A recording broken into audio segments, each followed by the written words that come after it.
with the number of times I've dealt with this, but it's a serious matter worth mentioning at least a couple of times a year. And for the most part, it deals with assisted living transitions. In other words, there's a buyer and there's a seller, and some new buyer acquires an assisted living program, often a large one.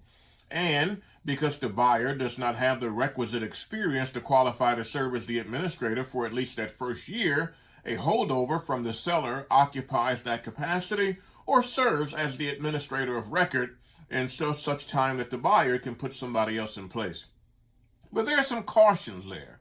You want to make sure that that person understands that they're in a non-ownership position and that you still own that business.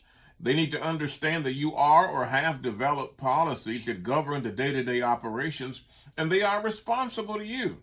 And that regardless of their experience, you are always involved in major decisions, including perhaps those that govern personnel and personnel dismissal. If you do not have the right understanding with that administrator who is a holdover from the previous owner, you could run into some issues that could cause you some real headaches. So remember that. That new administrator operating because you don't qualify needs to be a part of a satellite administration agreement of some type, and there needs to be a mutual understanding of their limitations and authority. In the absence of that, you are inviting the kind of problems that can take the joy out of business ownership.